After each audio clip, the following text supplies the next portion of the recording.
Litas! Litas, buksan mo ito! Litas!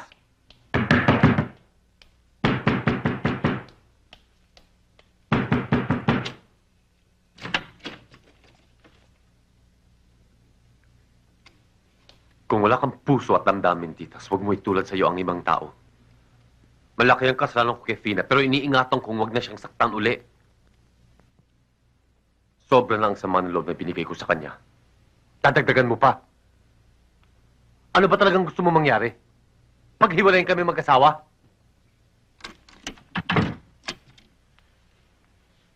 Rodel, kung hindi ko pa ibinilik si Reggie, kung tumagal pa siya rito, kahit isang araw, o hindi mo na siya mababawi.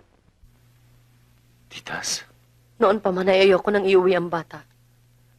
Dahil alam ko mapapamahal siya sa akin. Pero anong magagawa ko? Kahit na anak ko siya, hindi ko siya maaaring angkinin. Dahil hindi pa man din siya tao na ipagbili ko na siya sa'yo.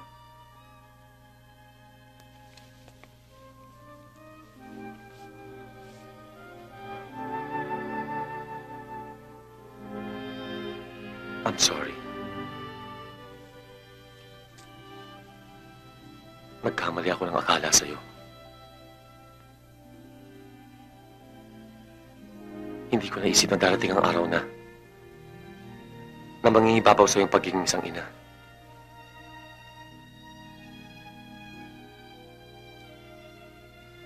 Kasalanan ko rin kung bakit umabot pa sa ganito.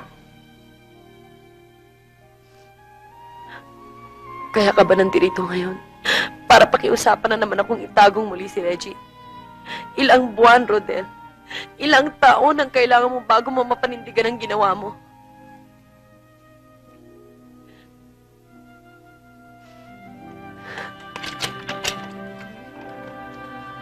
Umalis ka na.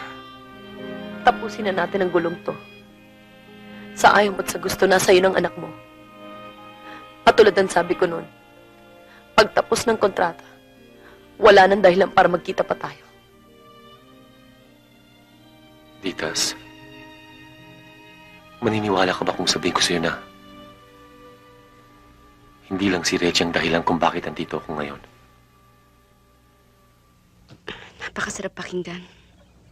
Magkatotoo sana ang lahat ng ito. Pero natatakot ako, Benny. Natatakot ako hindi tanggapin ng mga magulang mo. Mahirap lang kami. Hindi kami bagay sa pamilya niyo. Huwag ka nga magsalita ng ganyan. Ang importante, mahal kita at mahal mo ko. Walang pakialam yung ibang tao. Benny, may problema tayo. Hindi ako dinatnan ng buwan na ito eh. Baka Baka naman delayed lang. Pero regular ang dating ng period ko eh. At saka masama ang pakiramdam ko. Ipache-check up kita sa doktor. Pag positive, magsasabi na ako sa parents ko. Madadali yata ang kasal natin.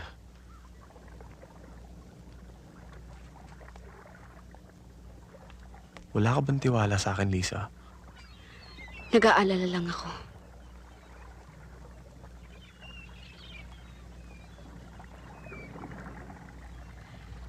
Bigay ito sa akin ng mama. Pamana pa raw ito sa kanya ng lola. Bili niya sa akin. Ibigay ko raw ito sa babaeng pakakasalan ko.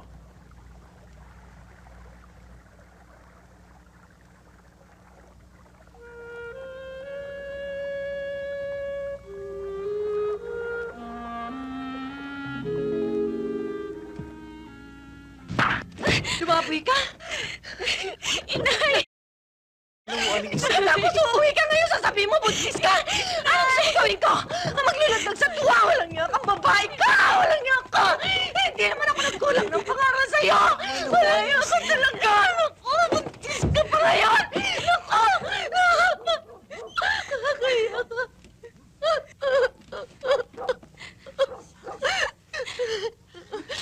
May kaya ka nga sa buhay, lalaki ka.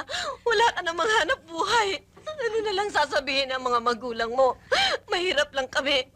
Karangalan lang pinagmamalaki namin sa mundong ito. Huwag ho kayong mag-alala. Bukas na bukas din isasama ko dito ang mga magulang ko.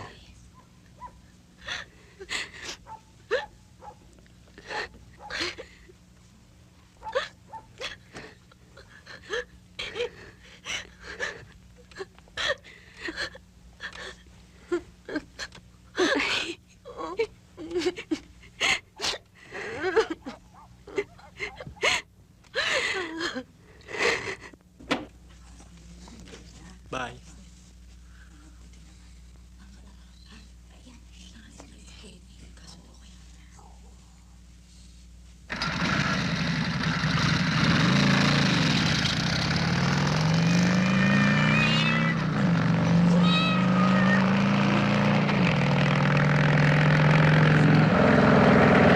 Kaya pag nabuko tayo ng mami mo, palalayasin ako noon. Hindi.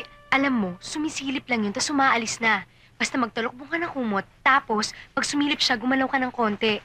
Eh bakit gagalaw? Kasi pag di ka gumalaw, iisipin na naman nila na naglagay ako ng unan. Pag chinek, mabubuko tayo. Bilis, siga. Sige, thank you. Bye-bye.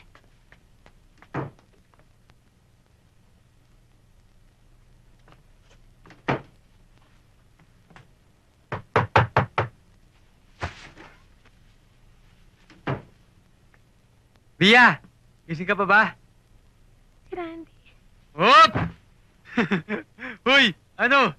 Ria! Ria, ano ka ba? Gumising ka na. Please.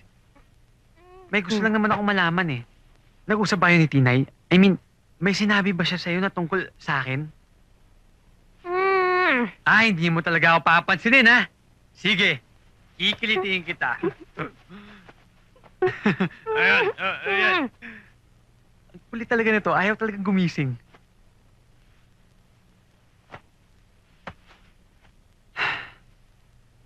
Alam mo, tama ka. Natutuwa ako sa kanya. Hindi ko alam na may sense pala siyang kausap.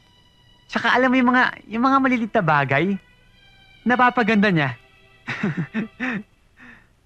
Tama ka. Maganda siya. Hindi lang siya maganda eh. Alam mo yung pagkabarok niya? Hindi ba cute yun? Tapos feeling ko pagkasama ko siya, wala akong kailangan patunayan sa sarili ko. Ria, ano sa tingin mo? Tingin mo pwede ko siya pagpalit kay Sylvia? Kaya lang, masyado siya matakaw eh. Pero hindi ah. Masayahin rin naman siya. Hindi pareho ni Sylvia. Masyado seryoso sa buhay. Pangit pa. Alam mo sa tingin ko, gusto ko na siya. Hoy, Ria! Hindi ka gigising! Kikilitiin kita! Itititititi! Eh, hindi ka naman kasi nakikinig eh! Sige na nga, aalis na nga ako. Suko na ako sa'yo. Ayaw mo akong kusapin? Sige, bahala ka. Good night.